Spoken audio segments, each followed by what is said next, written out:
Buenos días, ¿me confirman audio, por favor? Buenos días, se lo escucha perfectamente, licenciado.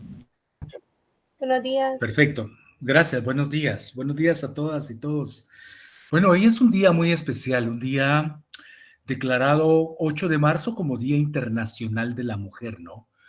Voy a hablar un poquito de ello porque creo que es justo, es parte de las reivindicaciones humanas y sociales que se han librado en la lucha por los derechos civiles, ¿no? eh, hasta hace muy poco tiempo, realmente, en los años 60 del siglo XX, imagínense, estoy hablando de más o menos unos 50 años atrás, las mujeres no tenían derechos civiles, no tenían derecho a voto ni a voz, imagínense, no podían participar en procesos eleccionarios. Había una serie de aberraciones humanas y sociales en contra de la especie humana, pues obviamente, porque hay que hablar de género y hay que hablar de hombres y mujeres, ¿verdad? Los hombres sometidos a la desigualdad de la pobreza, ¿verdad? De la barbarie, de la explotación humana por parte de los pequeños grupos élites, ¿verdad? Y las mujeres, pues, supeditadas a los patrones patriarcales. Y la lucha realmente ha sido una lucha fuerte prácticamente desde siglos atrás, ¿verdad? Que han venido las reivindicaciones y las luchas por alcanzar derechos humanos, derechos sociales, económicos, eh, derechos para la vida, pues, ¿verdad? Para la vida con equidad, más que con igualdad, con equidad. Entonces, hoy es 8 de marzo, Día Internacional de las Mujeres. Un saludo para todas las compañeras, pues, y como, ¿verdad? Y a las mamás también, y a todos, ¿verdad? Sus hermanas y todos, niñas y todos los que parte de este proceso. Yo soy uno que trato la manera que tener una mirada más de equidad, pues, de más de género, ¿verdad? Porque la especie humana es un binomio de hombres y mujeres, ¿verdad? Entonces, pues bueno, eso es un poquito lo que quería para hacer un breve preludio de la clase de hoy. Bien, hoy empezamos con un tema al cual dejamos ayer un pequeño ejercicio de lectura para ustedes, que era que investigaran un poquito sobre la pobreza. La latitud humana de la pobreza es una controversia enorme porque es lo que nos tiene todavía en jaque mate, ¿no? En muchas situaciones. La pobreza obviamente atañe a todo el mundo, ¿verdad? Unos porque la producen y otros porque la reciben, ¿verdad? O la recibimos incluso en alguna medida. Entonces, la gran mayoría de la población del mundo vive en condiciones de extrema o pobreza, ¿verdad? O pobreza extrema.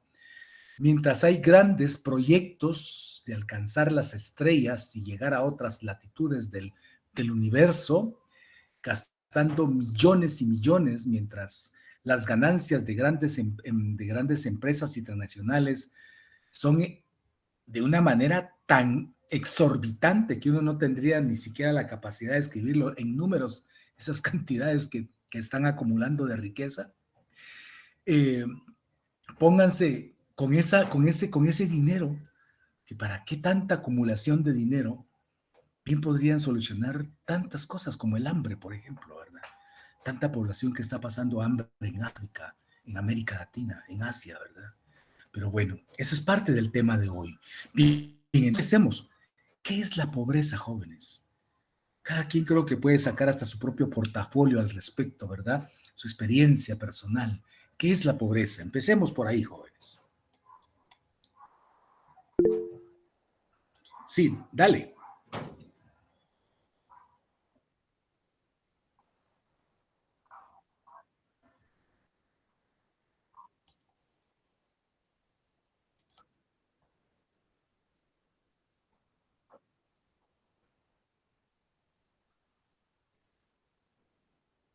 Ujú.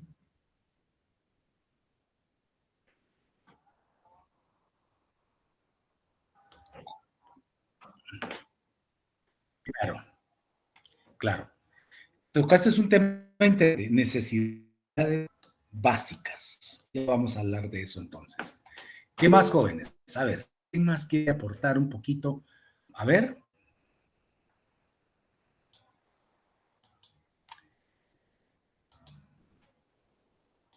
¿sí? Emma, habla. Sí, buenos días, Lee. Bueno, Buenos días.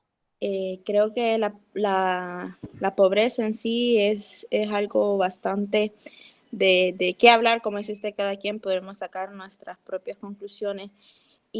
Claro. Y según como estuve leyendo, creo que también hay como dos tipos de, por decirlo así, o como dos aspectos diferentes donde a veces nosotros la definimos así.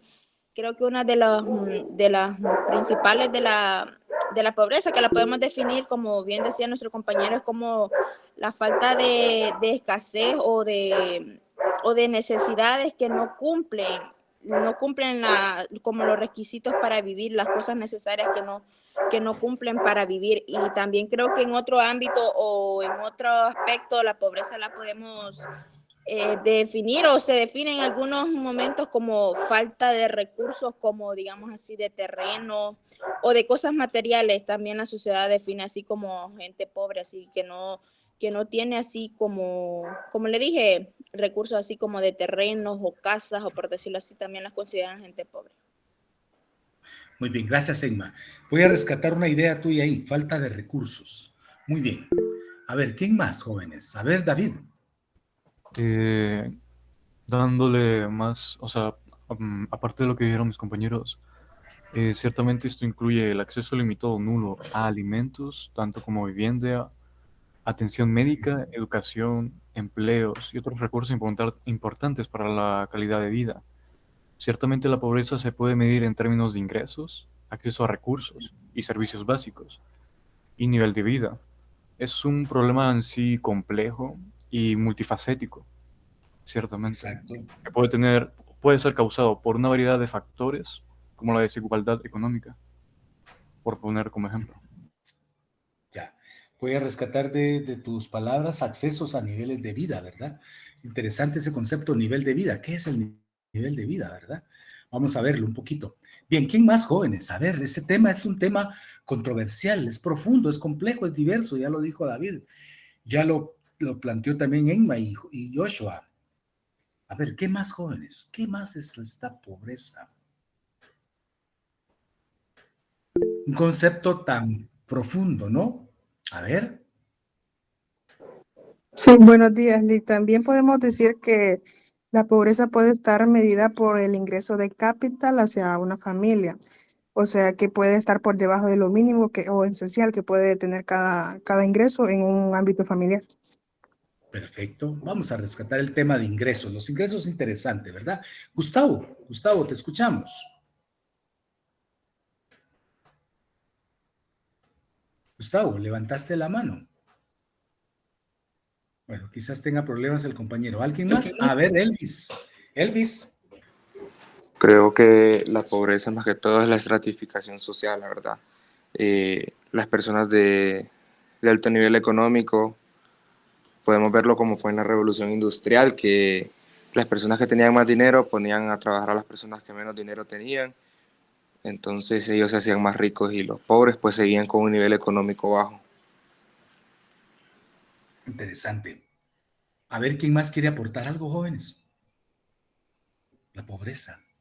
Fíjense que siempre se había creído, ¿verdad? Porque ahora ya saben ustedes que la ciencia fue creada pues como un proceso sociohistórico de procedimientos y de generalidades, ¿verdad?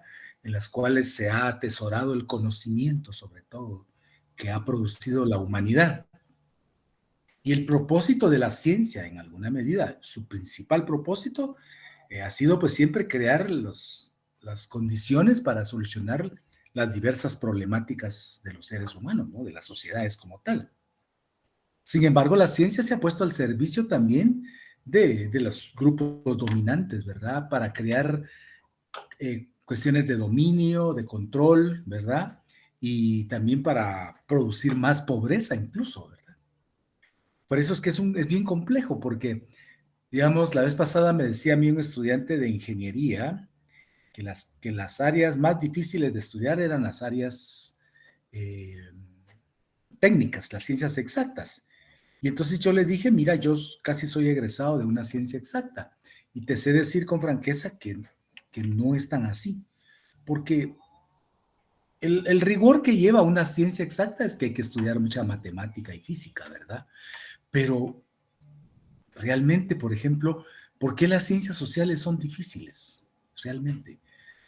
¿Por qué las ciencias exactas no logran solucionar el problema de la pobreza o de la angustia humana o la soledad, por ejemplo? ¿Ah? O sea, son cosas que no podemos meter en una fórmula, en un algoritmo o en un modelo matemático y meter los datos y darle solución al problema. Es difícil. Sin embargo, construir una carretera, un puente, una hidroeléctrica o crear un sistema integrado de circuitos para solucionar una situación, pues ahora, hoy es que está el conocimiento, están las ecuaciones para resolver todo esto, pero la pobreza sigue siendo un dilema. Voy a leer algunas cosas que ponen aquí. Axel Galán dice que la pobreza es una clase social que es la más afectada por factores de desigualdad que dificultan las posibilidades de hacer un cambio de estatus. Bueno, aquí él está ubicándolo como una clase social. Interesante. Rebeca dice, la pobreza o pobre se podría decir que se define en escasez y falta de cubrir necesidades. No solo en el ámbito, dice, perdón, ya me perdí yo. Económico, hay una frase que ha escuchado decir, estás pobre de la mente, o sea que tienen un pensamiento escaso o no cumple con lo debido. Aquí empieza otro tipo de variable, ¿verdad? Bien, la pobreza, dice Gustavo, es una situación en la cual no es posible satisfacer las necesidades físicas y psicológicas básicas de una persona por falta de recursos como la alimentación, la vivienda, la educación, la asistencia sanitaria, el agua potable o la electricidad. Prácticamente lo que él está hablando aquí, las famosas necesidades básicas, ¿verdad? Pero bien, o sea, ¿cómo nace la pobreza? Vayamos al origen de la pobreza. ¿Se acuerdan cuando hablamos de las sociedades primitivas, verdad? Esas sociedades que comenzaban a indagar en la naturaleza, a buscar soluciones, a establecer alianzas estratégicas para su propia sobrevivencia, ¿verdad? Pero que en ese mundo de las relaciones sociales en las cuales se fueron fraguando en la humanidad para sobrevivir, porque la racionalidad y la colectividad, la fuerza colectiva siempre han sido realmente de la historia, ¿verdad? Y la que todas las posibilidades, pues en ese engranaje de relaciones surgen las relaciones verticales también, las relaciones de poder. Cuando comienzan las relaciones de dominación, como las que plantea Weber, ¿verdad? Ahí empieza el dominio y el control y comienza el sometimiento. Y comienza lo que ustedes ya dijeron, la estratificación social. Y entonces ya surgen las primeras clasificaciones, ¿verdad? Que en alguna medida tuvieron su origen en la tenencia de bienes, ¿verdad? En el manejo y control de dichos bienes, quiénes los tenían bajo su resguardo, quiénes los administraban y quiénes eran los dueños. Ahí empieza el proceso a despegarse prácticamente y a que acredite la desigualdad como tal, pues, ¿verdad? Entonces, la pobreza es la condición más oscura realmente de la desigualdad, ¿verdad? En ella reposan la ignorancia, la precariedad, la miseria, la indiferencia, ¿verdad? El miedo y las otras relaciones humanas. Todas ellas como producto de la asimetría, ¿verdad? Impuesta, o bien de la desigualdad impuesta por un sistema hegemónico, ¿verdad? Que hace uso del poder para mantenerse y mantener el estatus, ¿verdad? El status quo famoso. Y función de control para mantener el dominio, ¿verdad? Es decir, la función de este estatus de hegemónico es controlar para mantener el dominio. ¿Para qué? El dominio para seguir siendo siempre ellos los únicos privilegiados, ¿verdad? La pobreza pues debe concebirse como la privación de las capacidades básicas. ¿Cuáles son las capacidades básicas? Muy bien, las que dijo el compañero, ¿verdad? Tener educación, tener salud, tener un techo digno, un trabajo digno con un ingreso digno, ¿verdad? Si usted vive en un barrio, pues tener las condiciones apropiadas, luz eléctrica, bordillos de calles, por lo menos tener comunicación, transporte, ¿verdad? O sea, eso se convierte en las necesidades básicas. Tener comida, por ejemplo, tener un trabajo para poder suplir las necesidades del hogar, ¿verdad? Entonces, de acuerdo a un gran economista, premio Nobel hindú, Amartya Sen, él dice que la pobreza es un mundo complejo y complicado que requiere descubrir todas sus dimensiones. Los seres humanos somos fundamentalmente diversos, ¿verdad? Por ejemplo, existen factores geográficicos, biológicos, sociales, que multiplican o disminuyen el impacto de los ingresos en cada individuo, dice Amartya Sen. Más desfavorecidos, hay elementos generales ausentes, por ejemplo, dice la falta de educación, el acceso a la tierra, ¿verdad? El acceso a la salud, la longevidad, ¿verdad? Los que viven menos y los que viven más. La falta de justicia también es una forma de pobreza. El apoyo familiar y comunitario, ¿verdad? La falta de créditos y recursos productivos, ¿verdad? Todo esto, la falta de institucionalidad muchas veces también incide en que nosotros tengamos niveles de pobreza, pues, ¿verdad? Y obviamente el acceso a no tener oportunidades, ¿verdad? A veces yo he conocido en el transcurso de mi vida personas, ¿verdad? Hombres y mujeres con grandes capacidades, con grandes talentos, pero que no tuvieron oportunidades o que nunca las tuvieron, y algunos pues ya fallecieron, ¿verdad? Y yo les digo, es triste eso, ¿verdad? Porque uno dice, puchica, qué impotencia la que da ver cómo se pierde tanto recurso humano, tanta potencialidad, tanto talento y sin oportunidades en un mundo desigual como el que vivimos, ¿verdad? Otro factor de la pobreza es la disparidad que se establece en las relaciones sociales, ¿verdad? Que se da mucho en las relaciones de pareja. Dispar significa que no es igual, ¿verdad? Eso se llama disparidad. Desafortunadamente, en las relaciones de pareja, precisamente hoy podemos hablar de eso, este 8 de marzo, ¿no? ¿Cuál ha sido la lucha de las mujeres también? Por lograr un equilibrio en la relación de pareja también, pues, ¿verdad? Porque la mujer es la que muchas veces, la pareja son dos, ¿verdad? Hombre y mujer, más sin embargo, a veces la mayor responsabilidad, la mayor carga de la casa la lleva la mujer. Y el hombre únicamente muchas veces solo se sienta frente al televisor a ver su partido, ¿verdad? O a dar órdenes, ¿verdad? Porque él sustituye su compromiso y su carga con que él es el proveedor o él es el que trabaja en la casa. Pero eso no es suficiente porque el trabajo doméstico es pesadísimo, ¿verdad? Y no es remunerado, por ejemplo. Entonces, esa disparidad provoca pobreza. ¿Por qué? Porque provoca que la compañera se enferme más rápido, provoca que la mujer tenga todo el peso, ¿verdad?, de la responsabilidad, cuidar a los hijos, educarlos, ver a los enfermos y encima de eso atender también al compañero, ¿verdad? Entonces, eso también provoca en forma de pobreza, pues la falta de renta, por ejemplo, que es lo que ocasiona pobreza, es decir, la falta de un bien que nos dé ingresos o beneficios. Cuando hablamos de renta, no solo nos referimos a tener los ingresos económicos por el alquiler de una casa, no. La renta como tal también es el medio por el cual nosotros podemos canalizar un ingreso. Puede ser una venta, puede ser un negocio, puede ser cualquier cuestión que tengamos y que nos genere un ingreso para una satisfacción económica, digamos, ¿verdad? Pero la pobreza tiene una relación intrínseca con las desigualdades sociales. Eso no lo perdamos de vista. Es decir, existe una correlación directa entre pobreza y desigualdad. La pobreza en sí significa que se niegan las oportunidades y las opciones más fundamentales del desarrollo humano. Cuanto mayor sea la cobertura en educación básica y del sistema sanitario o de salud, entre más grande sea esa cobertura y el acceso a los mismos, es que incluso las personas potencialmente pobres tengan más oportunidades de vencer la miseria o la pobreza extrema. Por ello, que uno de los dos grandes pilares o vectores o fuerzas motrices para el desarrollo, y aquí ya vamos hablando del desarrollo, que es nuestro tema central, es fortalecer la educación y la salud. Si el pueblo está sano, produce, trabaja, piensa, ¿verdad? está bien alimentado, está sano, ¿verdad?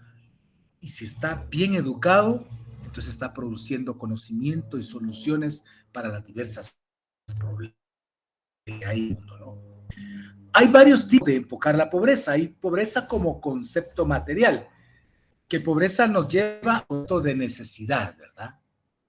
A privaciones, al patrón de privaciones, a las limitaciones de recursos. Ahora, la situación económica nos habla del nivel de vida. Es decir, ¿qué es el nivel de vida? Es la capacidad que tenemos en un momento determinado de tener o no la capacidad de satisfacer nuestras propias necesidades, ¿verdad? ¿Qué es la desigualdad? Bueno, ese es un fenómeno provocado directamente por las diferencias sociales, económicas, políticas, culturales, ¿verdad? Que nos imponen la cultura dominante. Y la otra es la posición económica, ¿verdad? La posición económica que ya lo vimos cuando vimos clases sociales, ¿verdad? Que hay clases sociales que tienen un papel determinado en el proceso productivo, que son dueños de los medios de producción, y otros que venden su fuerza de trabajo a cambio de un salario. Y la última, la pobreza como condiciones sociales, es decir, somos una clase social baja, media, pobre, extremadamente pobre, ¿verdad? Estamos clasificados. Tenemos niveles de dependencia, porque entre menos información tengamos o manejemos, entre menos conocimiento tengamos, ¿verdad? Somos más dependientes. Por eso es que estudiar, por eso es que prepararse, formarse, tiene una doble implicación de ir superando la dependencia, pues, ¿verdad? ¿Qué es lo que estos países tienen que hacer? Salir adelante, estudiar bastante, formar bastantes profesionales para darle solución a los diversos problemas que tiene. Acá en estos países hay mucho, pero muchísimo que hacer, ¿verdad? Hay tanto que hacer. Fíjense que, por contarles algunas experiencias, yo trabajé con gente europea en Guatemala cuando estuvimos en proyectos. Y se acercaban pues conmigo y platicábamos y todo, y profundizábamos realmente la situación de Europa con la situación de América Latina. Y ellos me decían que ellos no entendían cómo era que ellos tenían todo resuelto. Tenían la salud, la educación, el transporte, la comida, el trabajo, todo lo tenían resuelto. Pero que ellos tenían altos índices de suicidio, por ejemplo. Países como Japón, por ejemplo, como Noruega, Suecia, que son los que tienen el índice de desarrollo humano más alto, que ya voy a hablar de ello también, tienen tasas de suicidio altas en los jóvenes, por ejemplo, en los adultos. Mientras que nosotros podemos andar hasta con los pedazos de zapatos arrastrándolos por la banqueta, ¿verdad? Con una pobreza increíble, pero no nos andamos poniendo el caño de la pistola ni buscando cómo suicidarnos, pues siempre andamos a veces hasta con una sonrisa colgada de oreja a oreja, ¿verdad? Y tal vez con una gran hambre en el estómago, ¿verdad? O sea, ¿cuál es realmente el asunto de todo esto, ¿verdad? Bien, otra situación que genera la pobreza como condiciones sociales es de titular. No tiene título, no tiene estatus, no tiene razón de ser, no es nadie, ¿verdad? Qué triste, ¿verdad? Y la otra es la exclusión. Nos excluyen muchas veces por ser pobres, ¿verdad? Por ser latinos, por ser del sur. Imagínense todo lo que está implicando entonces la pobreza. Por lo tanto, entonces la pobreza es un fenómeno multidimensional. Hasta hace muy poco, después de la Revolución Industrial, se hablaba sobre todo con el fenómeno de la modernidad, se habló del crecimiento económico, de la evolución económica, todo esto viene de las teorías evolucionistas, ¿verdad? El crecimiento económico, la industrialización, el progreso, ¿verdad? Y por último, el desarrollo. Entonces se decía de que los países tenían desarrollo cuando había crecimiento económico, ¿verdad? Eso fue cuestionado. Porque la pobreza tiene un carácter multidimensional. Yo puedo tener ahorita, si quieren, no puedo tener ni siquiera un 5 en la bolsa. Pero si Si yo, digamos, vengo y tengo un nivel de felicidad, de satisfacción conmigo mismo, ¿verdad? Entonces, no tengo el recurso económico, pero tengo salud mental, tengo salud emocional, inteligencia emocional, ¿verdad? Y entonces eso no me permite que me corrompa o que me destruya o me lacere el hecho de no tener un dinero en la bolsa, por ejemplo, ¿verdad? Yo he visto gentes, familias, porque yo trabajé mucho en área rural en Guatemala y aquí también ya he visitado familias campesinas, tierra adentro, que no tienen, de veras, no tienen un centavo a veces, ¿verdad? O sea, viven con lo mínimo administrado de una manera tan inteligente a veces, ¿verdad? Pero siempre lo reciben a uno con aquel cariño, con aquella amistad, y pase adelante, hombre, venga, tómese su tacita de café, cómo le ha ido, qué se cuenta de nuevo, ¿me entienden? Entonces dice uno, puchica, esta gente le abre a uno el corazón, su puerta, sus brazos, y siempre lo esperan a uno. ¿Ya? Más sin embargo, aquí en la ciudad, no, aquí todo el mundo vive amurallado, ¿verdad? Todo el mundo, a veces, no todos, ¿verdad? Pero uno toca una puerta y a veces de una voz desde adentro, ¿quién es? ¿Qué quiere? ¿Me entienden? O sea, hay niveles de comprensión entonces de la pobreza, ¿verdad? O sea, entonces la pobreza no puede ser solo económica. Es cierto, si yo no tengo trabajo ahorita, obviamente no voy a tener ingresos, ¿verdad? Y eso pues me pone en una situación objetivamente en riesgo, ¿verdad? Porque necesito para comer. Hay una pobreza también cultural. Yo he visto gente, ustedes, que va en sus grandes Tercel o Toyotas 3.0 y que solo bajan el vidrio, ¿va? Y tiran la basura en la calle, ¿va? Lo he visto con mis ojos. Y le digo a mi compañera, ala, mira eso, ¿verdad? Y mira el carro que llevan. Una casa rodante. ¿Qué hay ahí? Hay una pobreza cultural increíble, ¿va? Una pobreza mental bárbara. O gente, ¿verdad? Que tiene aquellas casas de concreto, de hormigón y de estructuras y todo, y a veces salen con su bolsita a tirar la basura, porque lo he visto también, a un poste, a esconderla detrás de una puerta o a dejarla tirada en una esquina. Y dice uno, wow, pero si hay tren de basura, para que pase recogiendo la basura al día que pasan, ¿verdad?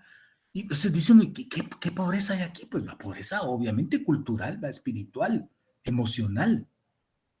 Hay otro tipo de pobreza, la pobreza social, la gente apática, la gente indiferente, la gente que no le gusta organizarse, la gente que no quiere participar de los beneficios que pueda generar esa fuerza motriz que es la organización social. Son indiferentes si les vale. Si les suben a la gasolina, que les suban. Dicen, no importa si yo ni carro tengo, dicen. Algunos dicen así. Y si les suben al pan o si les suben a las tortillas o a los huevos, ¿verdad? Que ahora están carísimos. Pues hay gente que no le interesa, ¿verdad? Hay una pobreza social tremenda, porque no le interesa su sociedad, no le interesa su colectivo, su comunidad como tal, pues, ¿verdad?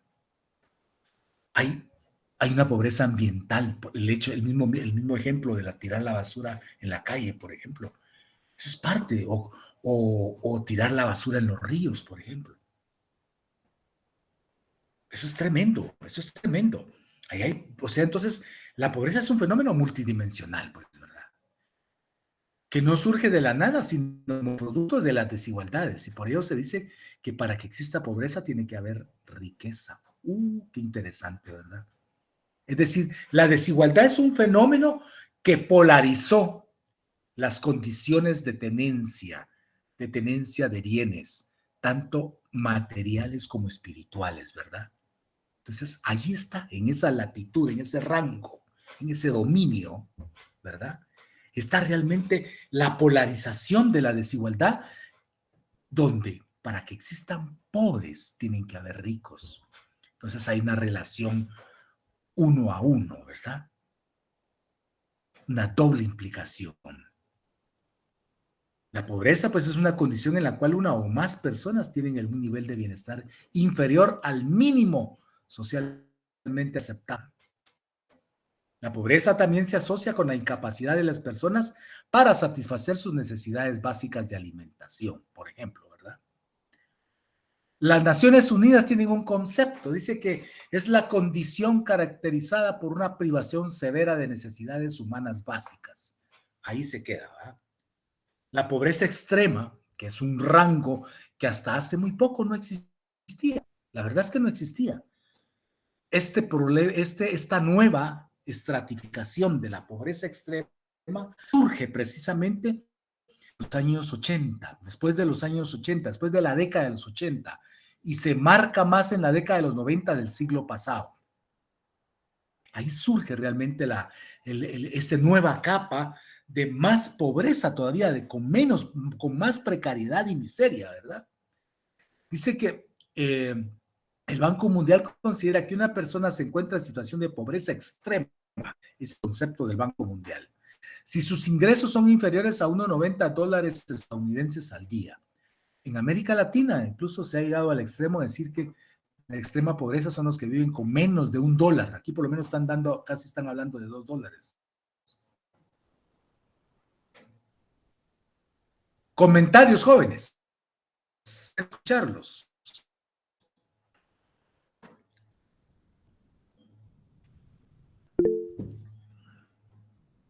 Joshua.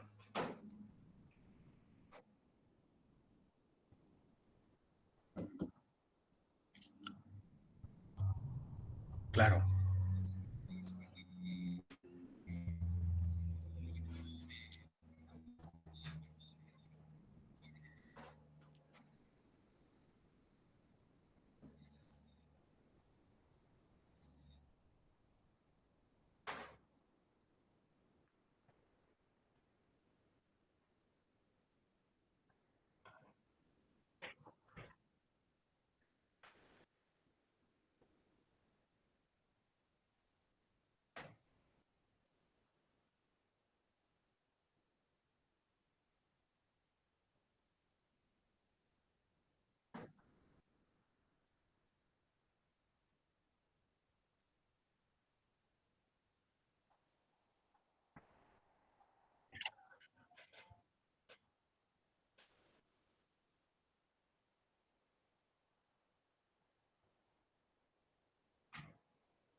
Claro.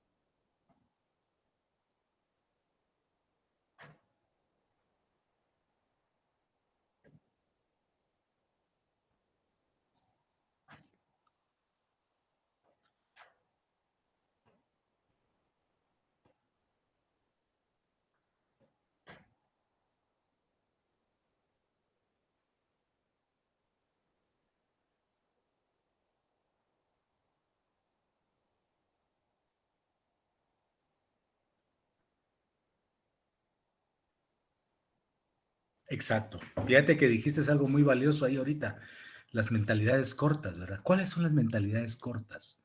Son aquellas mentalidades que están sitiadas, ¿verdad? Aquellas mentalidades que no ven más allá de sus intereses o de su pequeño mundo nada más, o de su dominio, ¿verdad? Que no tienen la capacidad o no dimensionan la posibilidad de que incluso ellos mismos podrían potencializar más sus capacidades si pensaran en alianzas estratégicas o en una mirada más colectiva, pues, ¿verdad? Entonces, por ejemplo, fíjense ustedes, el asocio muchas veces de estudiar con un compañero o una compañera, ¿verdad? Eso es importante, estudiar juntos, leer juntos, para comprender juntos, por ejemplo, ¿verdad? Eso ayuda, eso motiva, eso prepara más. Yo siempre he dicho que la educación es un proceso de socialización, de la formación humana incluso, ¿verdad? Porque entre más opiniones yo escuche, entre más puntos de vista yo tenga, entre más participen todos, más se va a enriquecer mi alrededor, mi entorno, ¿verdad? Mi fenómeno humano como tal. ¿Verdad? Importante lo que dijo Joshua, el asunto de que cuando uno se topa con esas pequeñas espacios cerrados, ¿verdad? De personas que no quieren comprender que el mundo es un mundo social, es un mundo de humanos, donde no nos podemos meter zancadillas todos, porque entonces todo nos va a caer, ¿verdad? Tenemos que ir avanzando, ir superando ciertas dificultades, ¿verdad? El mundo se volvió un mundo muy individualizado. Nos individualizaron los diversos agentes que el sistema nos ha puesto, ¿verdad? Para que nosotros nos dividamos, para que nuestra mente esté fragmentada de pensamiento, pues, y no tengamos una identidad propia. Ayer, platicando con una psicóloga, precisamente en la tarde, que estoy en un proyecto de investigación, y entonces me decía ella, mire, Alejandro, me dice, fíjese que yo estoy preocupada porque yo veo que cómo nos está costando avanzar en muchos aspectos. La pandemia vino a fragmentarnos, a dividirnos mucho más todavía, me dice. Está costando sacar a la gente, ¿verdad? Y que comience a entender que el mundo es plural, que no es singular, ¿verdad? Entonces, ese tipo de cosas son las que hay que tener el alcance, pues, ¿verdad? De asociarse, de ver cómo solucionan los problemas. Hay que vencer eh, esas taras muchas veces o esos estados estáticos, ¿verdad? En los cuales los seres humanos no quieren ser parte del proceso, de su propia, están negando incluso su propia historia y no saben que como individuos, como sujetos, son generadores también de historia, de eventos humanos y sociales, ¿verdad? No sé, ¿más comentarios?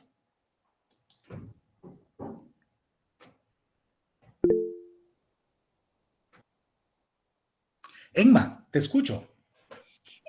Bueno, es interesante cómo la pobreza la podemos no solo definir en el ámbito de que así de necesidades, como decirlo así, de dinero o cosas así, también como usted mencionaba, los tipos de pobreza que existen en la sociedad, por decirlo así, como usted mencionaba, la pobreza cultural, que eso sí se ve bastante en estos días, como usted mencionaba, gente con que se supone que pueden tener una educación bastante alta, por decirlo así, porque tienen bastante recursos económicos, cómo se demuestra, por decirlo así, con tirar un ejemplo, la basura en la calle, cómo se demuestra la pobreza que tienen, sobre todo mental, va en su cabeza, por decirlo así. Y también me interesaba bastante en cómo podemos definir también ese factor que influye bastante en la pobreza, es como que se le niegan las oportunidades que son como fundamentales para el desarrollo humano, para vivir. Eso me parecía bastante interesante. Claro, claro. Sí, porque fíjense que el mundo, como dice Amartya Sen, ¿va? Es un mundo que tiene que dar oportunidades pues a los seres humanos, ¿verdad? Para poder potenciar sus capacidades, ¿verdad? Y el problema es que muchas veces, fíjense ustedes cómo es esto, ¿verdad? Porque muchos tenemos oportunidades. A veces en los hogares nuestros padres hacen grandes sacrificios. Quizás ellos no estudiaron, ¿verdad? No tuvieron la oportunidad, no tuvieron las oportunidades prácticamente. Y entonces tuvieron que salir adelante con el trabajo, esfuerzo diario. Pero ellos conscientes de la situación de sus hijos o sus hijas, ¿verdad? Pues hacen todos los esfuerzos posibles porque sus hijos estudien y no tengan el mismo problema que ellos. Luego hay jóvenes que aprovechan, que no tienen esa mirada, que no lo sienten como una necesidad, como una oportunidad incluso, ¿verdad? Que pueda cambiar sus condiciones de vida y a la vez también no esté produciendo el mismo ciclo de la pobreza en el cual nacieron, pues, ¿verdad? Porque de eso se trata y eso es lo que habla hoy día, por ejemplo, la resiliencia, esa capacidad de vencer las adversidades que nuestro entorno nos proveó, ¿verdad? Y irlas superando para ir alcanzando mejores niveles o condiciones de vida. Voy a concluir con una cuestión. No sé si alguien más quisiera comentar algo, pero si no voy a hablar sobre las formas de medir la pobreza. Sadie. También podemos tomar en cuenta que algo importante que hay ahora en el mundo, o sea, que hace que la pobreza sea más caótica, es la inflación en los precios de la canasta básica, de combustible y todo eso. Entonces, solo eso quería aportar. Tienes razón, Seidi. Ese es un problema eminentemente que ya lo vamos a ver cuando miremos la globalización, cuando vemos las teorías y todo eso, ahí nos vamos a dar cuenta a dónde corresponde esta situación, ¿verdad? Hoy me interesaba obviamente el tema de la pobreza, su origen, sus causas, sus efectos, ¿verdad? Porque es un tema que a todos nos atañe en alguna u otra medida, ¿verdad? Por ejemplo, la universidad. Podríamos tener mejores laboratorios, talleres, ¿verdad? Podríamos tener grandes laboratorios de informática para que los estudiantes no tengan problemas al tener acceso a una máquina, por ejemplo, ¿verdad? Podríamos tener una serie de insumos, bibliotecas, centros de documentación, de virtualidad y todo, ¿verdad? Pero no lo hay. No lo hay porque no hay una visión clara de la educación todavía en Honduras, pues. La educación todavía y la parte cultural todavía siguen siendo el renglón más abandonado, más excluido todavía, ¿verdad? El presupuesto de la universidad, por ejemplo, jóvenes, la mayor parte se va en salarios y en administración de la... Y ahí hay un montón de cosas que hay que corregir, pues, ¿verdad? Hay poca investigación. Que un país tenga poca investigación es peligroso, porque no está buscando alternativas para darle solución a sus problemas. Por eso es que la esperanza nuestra es que se vuelvan investigadores en sus profesiones, ¿verdad? No hay muy vinculación, por ejemplo, es decir, vinculación universidad, cuando hay un montón de problemas, un montón de municipalidades, aldeas, caseríos, con un montón de problemas ustedes. Pero la universidad tiene la capacidad de atender a todo el mundo. Entonces, por ejemplo, ahí estamos viendo que hay falta de oportunidades. Hay un manejo de los recursos. Por lo tanto, hay pobreza, pues, ¿verdad? Por decirles algo. Bien, voy a hablar un poquito sobre la forma de medir la pobreza. Normalmente hay organismos que se han dedicado a crear algoritmos, modelos y todo para medir la pobreza. Aun cuando realmente medir la pobreza es una situación bastante... puede ser objetiva en una forma, pero también es bastante subjetiva por lo que ya vimos, ¿verdad? Nosotros podemos ver a una persona de cuello blanco o a una mujer bien vestida y todo, pero con grandes niveles de pobreza emocional, ¿verdad? Como ya lo platicamos. Bueno, hay varias formas. Una es la famosa línea de la pobreza, ¿verdad? Que está establecida técnicamente. La otra son el índice de necesidades básicas satisfechas o insatisfechas, ¿verdad? Que ese es un índice macroeconómico también, NBI se llama, ¿verdad? Pero hay otro elemento que también es importante hablarlo, creo que lo voy a adelantar un poquito, el índice de desarrollo. ¿No? Resulta que hasta hace los años 80, 90, cuando se impulsa toda la década de los 90, cuando se impulsa la globalización, ya vamos a hablar de eso la otra semana, resulta que todos los países reportaban crecimiento económico, incluso hasta los países de Centroamérica, ¿verdad? Todos aumentaban, todos decían que el PIB, Producto Interno Bruto, ya voy a explicar qué es eso, el Producto Interno Bruto todos los años crecía, ¿verdad? Es decir, el Producto Interno es un índice macroeconómico que me indica la cantidad de bienes y servicios que produce un país durante un año fiscal. Eso es el concepto. Bien, si alguien tiene un concepto mejor y más amplio, lo puede compartir, por favor. Entonces, el asunto es que todos reportaban crecimiento económico, pero desafortunadamente ese indicador macroeconómico, el PIB, solo hablaba de crecimiento y distribución de riqueza. Y entonces el problema era que se comenzaron a dar cuenta que había crecimiento económico, pero que a la vez había un crecimiento también inversamente proporcional. A mayor crecimiento económico, más crecimiento, menos posibilidades de vida para la población más pobre, ¿verdad? Entonces había crecimiento económico y crecimiento de la pobreza. Entonces eso pues puso a un equipo entre los cuales estaba Amartya Sen y otros profesionales altamente calificados en el área económica y social, y crearon el índice de desarrollo humano. El índice de desarrollo humano lo que hicieron fue que agruparon 3 variables: educación, salud e ingresos. Entonces, en educación lo que analizaron fue deserción escolar y matrícula estudiantil. En salud lo que analizaron fue esperanza de vida, morbilidad, mortalidad y esperanza de vida, eran 3, ¿verdad? Y ingresos per cápita. Sumaron esos 3 y sacaron un promedio dentro de 3. Entonces crearon un índice de desarrollo humano entre 0 y 1, ¿verdad? Entonces establecieron 3 rangos, de los que estaban entre 0 y 0.4, creo que era, estaban jodidos, ¿verdad? En pobreza tremenda, en pobreza extrema. Los que estaban entre 0.4 y 0.6 algo, estaban más o menos regulares, ¿verdad? Y los que estaban arriba de 0.7 en adelante eran los mejores países con índice de desarrollo humano.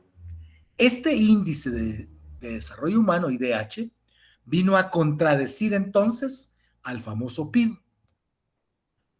No lo quitaron tampoco, porque el PIB era solo para medir crecimiento económico. Pero este índice de desarrollo humano sí vino a descubrir realmente que no había democracia económica, que no había igualdad ni equidad económica. Es decir, que no había distribución de riqueza, que la riqueza que reportaban que se había dado en un país era una riqueza que estaba acumulada en pocas manos nada más, ¿verdad? Mientras que este índice vino a develar las condiciones de salud, de educación y de ingresos en las que ahora estaba sometida las grandes poblaciones, ¿verdad? Solo países como Suecia, Noruega, Japón, Alemania, Inglaterra reportaban pues índices de desarrollo humano altísimos, mientras que los países pobres del tercer mundo, ya vamos a hablar de eso, reportaban pues ingresos, índice de desarrollo humano bajísimos. Honduras lo ubicaban siempre como intermedio, ¿verdad? Y Guatemala y Salvador y todos estos. Yo lo dudo realmente, porque también estos índices se prestaron a que los políticos, los gobiernos de turno manipularan la información, ¿verdad? Bien, no sé si hay más preguntas o dudas, jóvenes, al respecto de la pobreza. Si está agotado el tema, entonces mañana entramos a lo que es el subdesarrollo. Entonces necesito porque me lean qué es el subdesarrollo. Miren ese prefijo, sub, abajo de, subdesarrollo. Mañana, por favor, me invitan a la clase de mañana. Esta unidad es corta, jóvenes, así que no se vayan a atrasar con su tarea, vayan haciéndola a diario, vayan trabajando ya su tarea, por favor. El examen es a finales de este mes ya, así que no se vayan a tener, por favor. Bien, no sé si hay más dudas, comentarios, preguntas.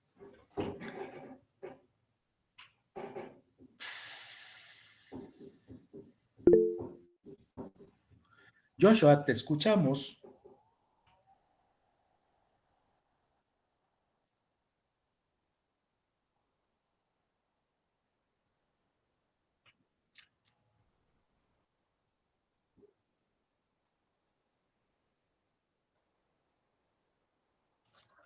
Sí, claro.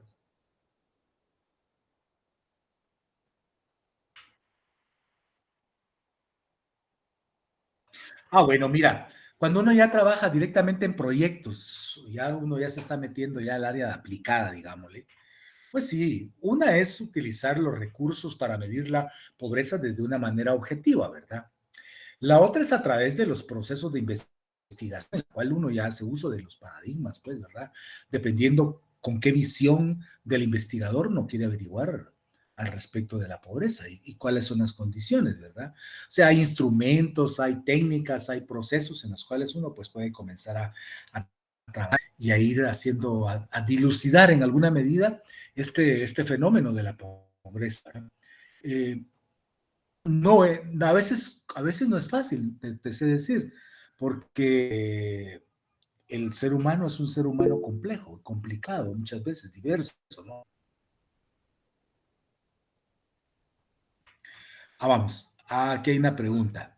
Pero sí, Joshua, existen formas de ir estudiándola y de hecho hay mucho documento, muchos libros, muchos procedimientos al respecto de esto. Sí hay. Ahora, sí.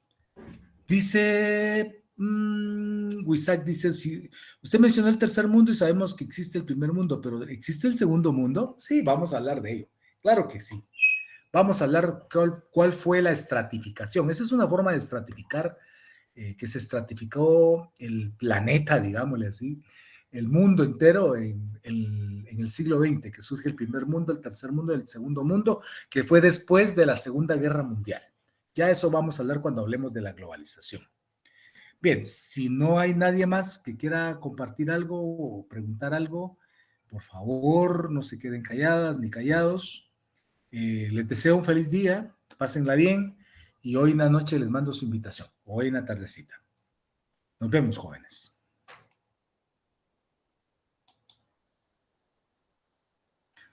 De nada, Joshua. Cuídense.